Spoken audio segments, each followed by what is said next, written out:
Instituto Internacional do Teatro, ITI, Organização Mundial para as Artes Performativas. Mensagem do Dia Mundial do Teatro 2020 por Shahid Nadim.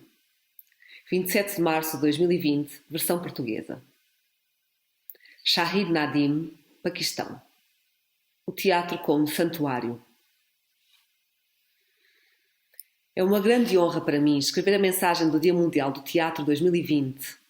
É um sentimento que me inspira a maior das humildades, mas é também emocionante o pensamento de que o teatro paquistanês e o Paquistão tenham sido reconhecidos pelo Instituto Internacional do Teatro, a mais influente e representativa entidade do teatro mundial nos nossos dias. Esta honra é também um tributo a Madhi Hagwahar. Madhi Hagwahar, 1956-2018, encenadora, atriz, feminista e fundadora do Teatro Ajoca, detentora de mestrados em teatro da Royal Holloway College de Londres e recebeu a medalha da distinção do governo do Paquistão e o prémio Príncipe Claus da Holanda. Madhi Hagwahar, ícone do teatro e fundadora do Ajoca Theatre, Teatro Ajoca, fundado em 1984. A palavra Ajoca significa contemporâneo, em Punjabi. O seu repertório inclui peças sobre temas como a tolerância religiosa, a paz, a violência de género, os direitos humanos. Fundadora do Teatro Ajoca, também minha companheira de vida, Madhi Hagwahar, que faleceu há 2 anos. A equipa do Ajoca percorreu um longo e difícil caminho, literalmente, desde a rua até ao teatro. Mas essa é a história de muitos grupos de teatro, estou certo. Nunca se trata de uma navegação calma ou fácil, é sempre uma luta. Eu provenho de um país maioritariamente muçulmano que viu várias ditaduras militares, horríveis ataques de extremistas religiosos e 3 guerras com a vizinha Índia, com quem partilhamos milhares de anos de história e património. Ainda hoje vivemos com medo de uma guerra desenfreada com o nosso irmão gêmeo vizinho, até mesmo medo de uma guerra nuclear, pois os 2 países possuem atualmente armas nucleares. Por vezes dizemos a brincar, os tempos maus são bons para o teatro. Não há escassez de desafios para enfrentar, de contradições para expor, nem de estado de coisas para subverter. O meu grupo de teatro, o Ajoca, e eu, temos caminhado sobre esta corda bamba há já 36 anos. Tem sido de facto uma corda bamba, manter o equilíbrio entre entretenimento e educação, entre pesquisa e aprendizagem a partir do passado e preparação do futuro, entre livre expressão criativa e confrontos temerários com a autoridade, entre teatro socialmente crítico e financeiramente viável, entre tentar alcançar as massas e estar na vanguarda. Pode dizer-se que um fazedor de teatro tem que ser um conjurador, um mágico.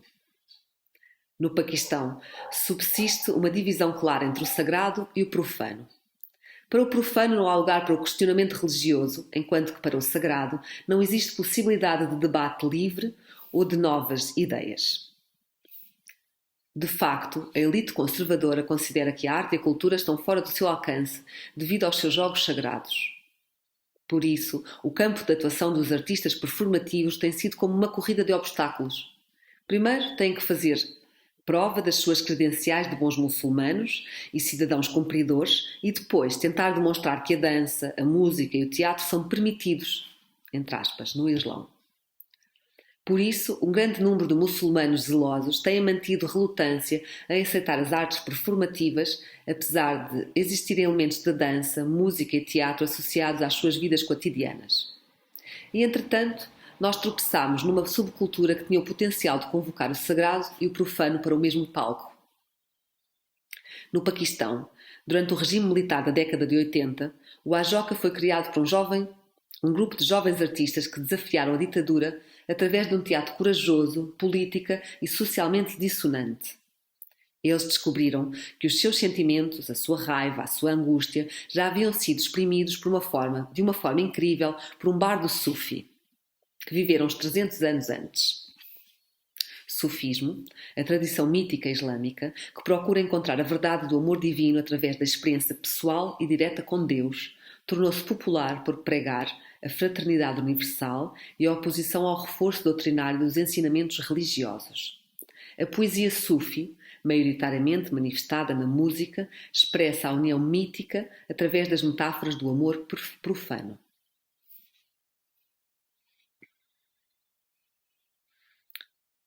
Tratava-se do grande poeta sufi Bulleh Shahad.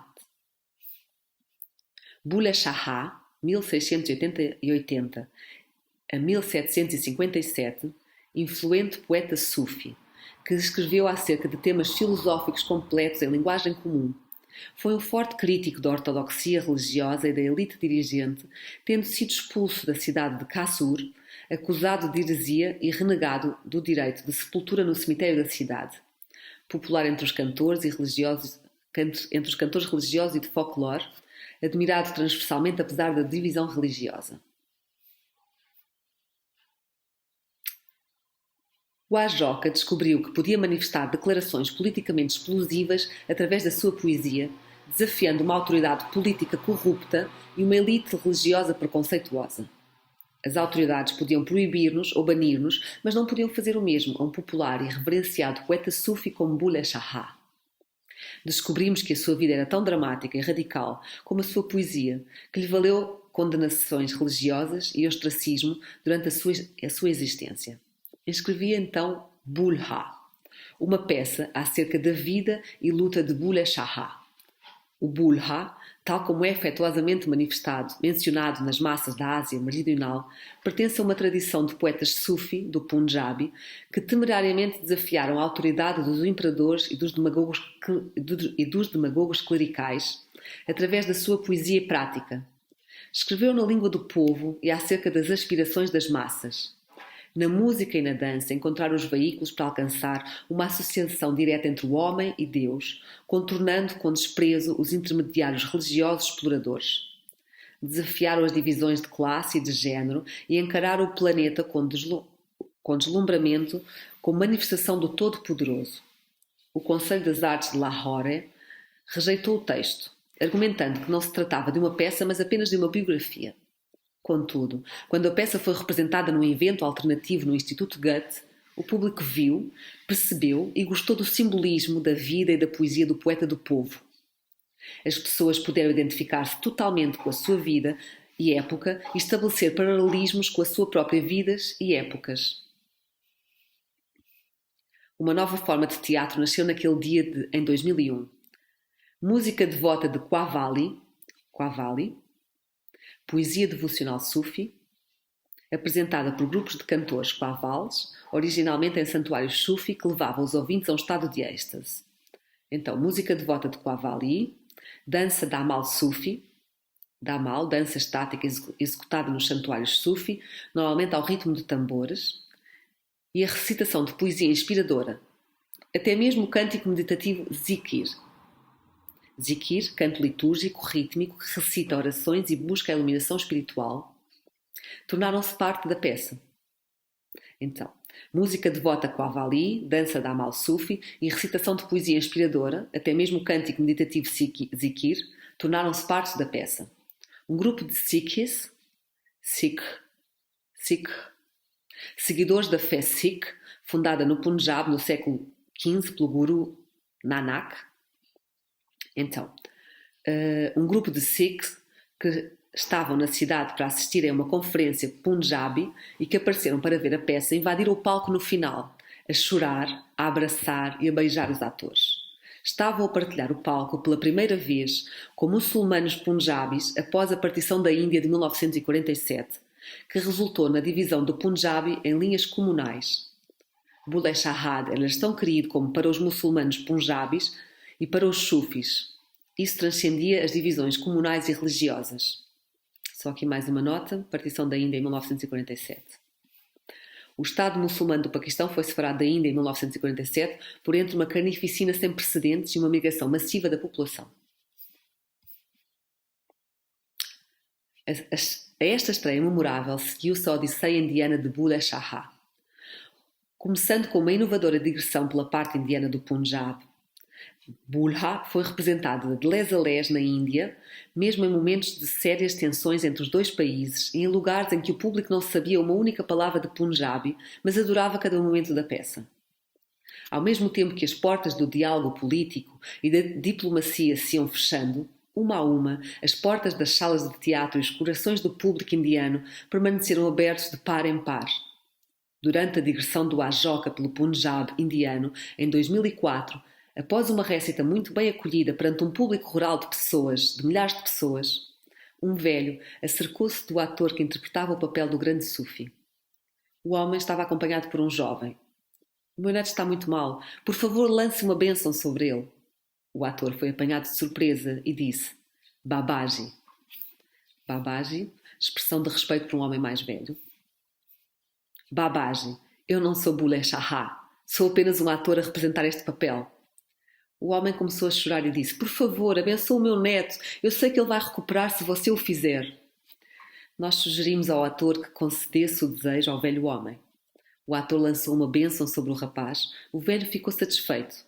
Antes de ir embora, disse estas palavras: Filho, tu não és um ator. Tu és a reencarnação de Bulleh Shah, o seu avatar.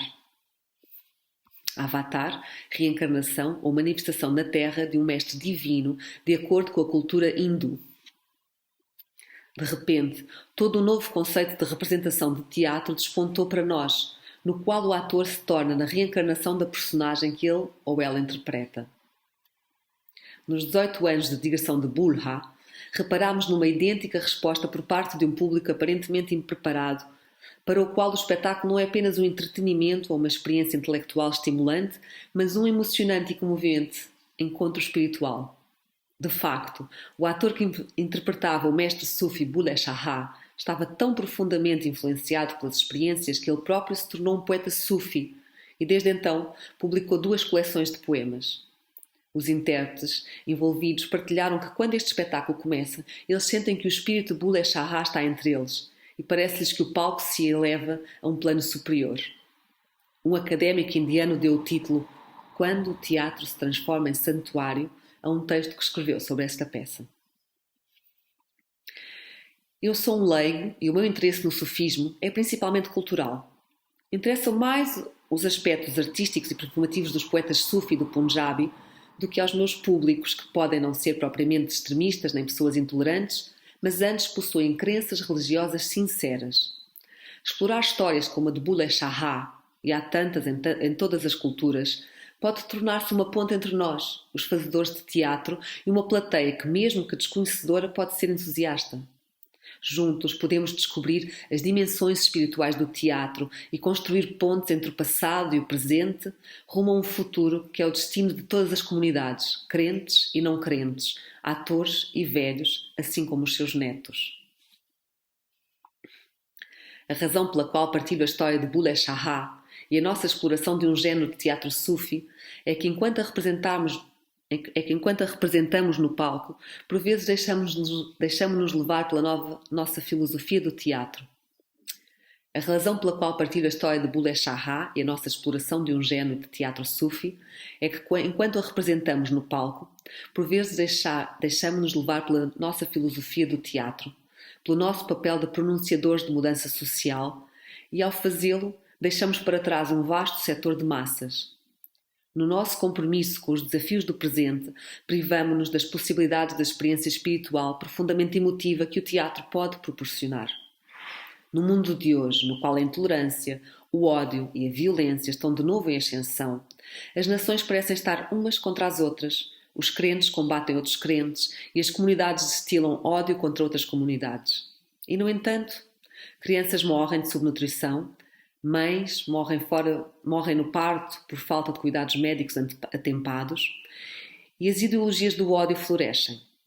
O nosso planeta mergulha cada vez mais profundamente numa catástrofe climática e podemos mesmo ouvir o tropel dos 4 cavaleiros do Apocalipse. Os 4 cavaleiros do Apocalipse são descritos por João de Patmos no seu livro da Revelação, o último livro do Novo Testamento. Os 4 cavaleiros são vistos transversalmente como representantes da conquista, a guerra, a fome e a morte, respectivamente. Precisamos de renovar a nossa força espiritual. Temos de combater a apatia, a letargia, o pessimismo, a ganância e o desrespeito pelo mundo em que vivemos, o planeta em que vivemos. O teatro tem um papel nobre, um nobre papel para energizar e mobilizar a humanidade a erguer-se da sua descida para o abismo. O teatro pode levar o palco a um espaço de representação. O teatro pode levar o palco, o espaço de representação, a algo sagrado. Na Ásia Meridional, os artistas tocam o palco com reverência antes de o pisarem, numa tradição que já vem desde quando o cultural e o espiritual andavam interligados. É tempo de reganharmos a relação simbiótica entre o artista e o público, o passado e o futuro. Fazer teatro pode ser um ato sagrado e os atores podem, de facto, tornar-se avatares dos papéis que interpretam. O teatro eleva a arte de representar um plano espiritual superior. O teatro tem o potencial de se tornar num santuário e o santuário num espaço performativo. A tradução é de Ricardo Simões, do Teatro do Noroeste, Centro Dramático de Viana, Portugal.